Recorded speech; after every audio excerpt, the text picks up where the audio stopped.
guys and went to their comments and said, "Are you sure you know the guys you were insulting? Are you sure you know what you're saying?" Sometimes people don't even know who these teams are. You just see a team representing Nigeria, and then perhaps the result is not going as well as you want it, and you start berating and insulting the people. You don't know the genesis. You jumped on it on Exodus, and you want to say so much. Go to Revelation, my brother. They want to see. That's why you're speaking to them in Proverbs right now. But you spoke about the fact that compared to the first game, they had won the first game convincingly, heading into that second one today. And they moved from they were almost going into lamentations, but they said no way. It's going to be celebration all through. Nice. Chuma, if you win this game. Nice. So it was a 60-55 victory over the opponent in Mozambique. Mozambique is one of the strongest when it comes to basketball in Africa, and they showed it again in this encounter. It started so tough from the start, 18-15. They played, and we saw that the second quarter was 15-15, so Nigeria couldn't still meet up. But the third and the fourth quarter, it was really a tough one. And one lady who played with Air Warriors, we saw her the first day. She lifted her first trophy as a Nigerian Basketball League player. Musa, Musa. She was the highest point scorer in that encounter. She started under Rina Wakama. I was surprised when I saw her. I was like, wow, this lady is really growing to that height. And I won't be surprised if I see her in the WNBA anytime soon. She scored 19 points. And Mozambique's Leah Duque also scored out for the team 11 points. That was the highest point scorer got. So it was a teamwork for the Mozambicans. We have never seen Rina Wakama get that angry in a game. She was crazy at the players, like, what is this that's happening? This is not what I know my team for. But in the end, they came out tops and won that one by 5 points. And that's what they actually needed. Sometimes you have to face challenges like this when you go on to win. Go check teams that won trophies. For those of you who follow football, look at Spain. You see how they lost. You dig deep sometimes. Argentina, for example. Argentina lost to Saudi Arabia. I'm trying to remember who Spain lost to in one of their games in the start of the tournament. And they went on to win that World Cup in 2010. South Africa. Yes, South Africa. So a couple of things like this happen. You must have a bad day in your tournament. And I think this is just one of those days. They played against one of the best teams on the continent. And you had Izine Kalu stand her ground. Nice. Victoria Macaulay also stood her ground. All of these girls put their efforts together to see that Nigeria won this game. So it was a beautiful performance from them all round. Maybe not the kind of result you would have expected. You expected a blowout like they did in the first game. Like they say, every day no be Christmas. They won that one by as much as 90 plus points. Just over 45 points more than their opponents. They did it times 2 and C added. Making the like say sorts no day, that kind of a thing. That's what they did in the first game. So the average Nigerian would have been expecting that it was going to continue in that light. They played against a Rwandan side who were just growing. Rwanda will also are not knocked out yet, and that's one beautiful thing about this season and about the AfroBasket. 3 teams in the group for 4 groups. So the top 4 teams qualify straight up. The other teams now look for a way to qualify through the round. So the good thing about those teams that qualify tops are straight up to the next round. They'll be resting while all these ones are playing one more game extra. And that's what Mozambique were trying to avoid. They want to win that game and just settle it. Another team that did so well has to be Uganda. They did the biggest of surprises. They beat Senegal. Senegal are the highest winners when it comes to the AfroBasket. They were the dominant team before the Tigers came through. 11-time champions. And let me shock you. The coach who did it for Nigeria the first and the second time, Otis Hughley, is now currently their coach. Oh, Senegal's coach now. Yeah, exactly. He actually lost his first game in since he's been coaching the team. While you're talking, can you hear me with what's just by your side there? But yeah, while Azu talks even more about Senegal and what they have to offer, I'll remind you, if you're hearing about this team for the very first time, we've been African champions 6 times in our history. Nigeria's successes over the years. The Tigers never want to digress. They want to keep making progress. In Mozambique, ironically, was when they won the title in 2003 for the first time, and then backed that up with success in 2005 on Nigerian soil. After that, we had to wait until 2017 to return to the summit of women's basketball on the African continent. Champions in 2017, 2019 was a big one, because that one had to do with this desire to win the title 3 times in a row, which was always going to be a massive achievement for any team. Nigeria smelled blood in the water at the top of the 4th as Traore and Ogoke. That will do it, ladies and gentlemen. Your African champions 2021 are none other than the Tigers from Nigeria with their 3-peat. Did that 3 times in a row, and if that was not enough for them, they went for even more. Top 'em up. Yeah, they made it 4 times in a row. That success in Rwanda. Nigeria beating Senegal in the final by 84 to 74 points to win that title in Rwanda 2 years ago. So they're now going for title number 5 in a row and number 7 in total, which will get us closer to Senegal. Senegal are the most successful team, like as you mentioned, in women's basketball on the continent. 11 times they've won the title. We are now on 6. If we win this, it's going to be 7. I had to do that, Azu. For those who do not know the story behind this team, and who may want to berate them if a result doesn't go their way. Because these ladies have been very consistent. More than consistent. And I'm hoping that one day, too, their reward will be on F, before they go to heaven. Big money, as some people have gotten today. I'll talk about that one later. You were mentioning Senegal and how, because they're going to be a threat to Nigeria. The fact that they lost to us in the last final means they'll be one of the favorites. Exactly. And remember, they were the teams Nigeria had to defeat to go into, was it the Olympics that they played last? Yes. Nigeria had to defeat Senegal. And remember, it really took over that job in 2024. And this is his first loss since he took over as Senegal coach. 2024 till now. That's how much he has been consistent. And remember, he did it for Nigeria in 2019 and 2021. So they looked at it like, we need somebody to bring us back to that title way. And Nigeria also went for Rina. Making it like saying then Waka pass.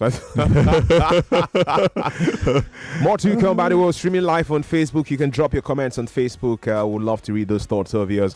Nigeria Info Space 99.3 on Facebook. That's Nigeria Info Space 99.3 is also on YouTube. Nigeria Info FM on YouTube. You can drop your thoughts as well via the WhatsApp portal. What are your expectations for the Tigress? They are the most successful women's basketball national team for our country, men or women.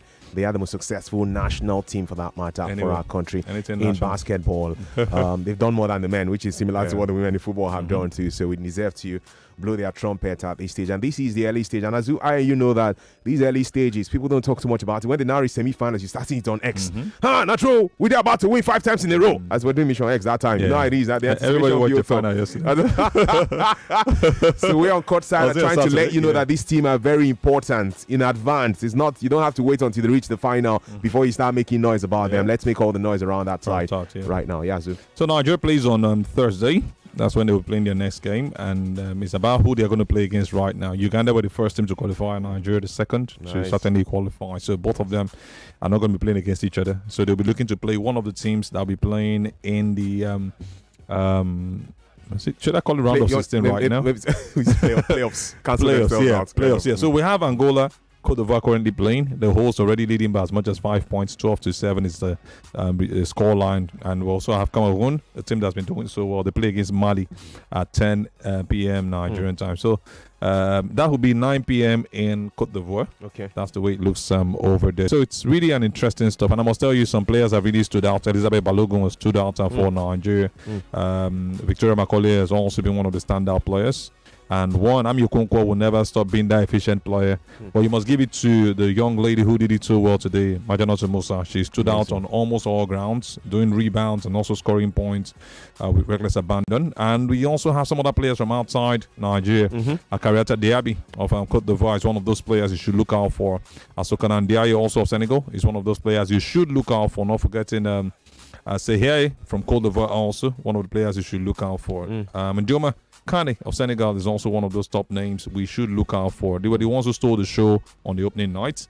And they too also had some top players, the likes of Akulu, the likes of Thomas, Kovane, all of these guys. For time, we'll just cut it off at this point. Surely by next week, we'll have had a clearer picture of whether they just they do say flash in the pan or genuine contenders. So on the tables, Group A, we have Egypt on top. If they win this game now, they are through and to the next round on top of their table. But it's going to be a tough one for them. They have Cote d'Ivoire, who also won to win the game. So it's a top game. Both of them are playing against each other. So so we'll have Egypt, Angola, and Cote d'Ivoire. You can imagine an Angolan side on the bottom of the table. It's never happened. This is like the greatest thing when it comes to male basketball in Africa. But for the female, they try. So you shouldn't expect them to. You shouldn't expect the likes of Egypt to be behind. When I saw that they lost to Egypt or Cote d'Ivoire, I'm like, how did this happen? How did you lose such a game? And that's basketball for you. If you don't hold on strong, you would go down the way you don't expect. And games will continue tomorrow for the playoffs you mentioned. Senegal are already playing against Rwanda tomorrow. That's a tough game. Rwanda, surely most likely Senegal should get the victory over them at this point in time. That they lost that game, had to go into overtime. That's the only game I've seen go to overtime in this AfroBasket. We'll also be having Mozambique, the one Nigeria just defeated, play against Guinea. Those are the ones that are confirmed. So the other 4 will be confirmed from the other games that we played tonight. So wait to see how it pans out at the end of the day. We wish all the teams the best. We are wishing them the best. Rina Wakama and her team doing at least so well at this point in time. Take the high five, get the 5-star performance, go for title number 5 in succession. Our Nigerian team, the Tigress. Oboyinlo Peter Bonds, thank you. Nice to have you drop your thoughts on Facebook. And he says, hello Chumalistic Chuma Noli Nono and Azu. Kudos to the Tigress for qualifying for the quarterfinals of the women's AfroBasket competition.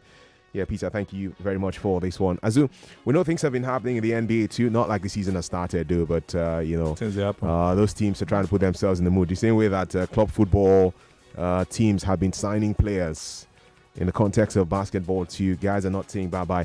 LeBron James, 40 years, don't reach him, but it doesn't look like he wants to say bye-bye to the sport yet. So.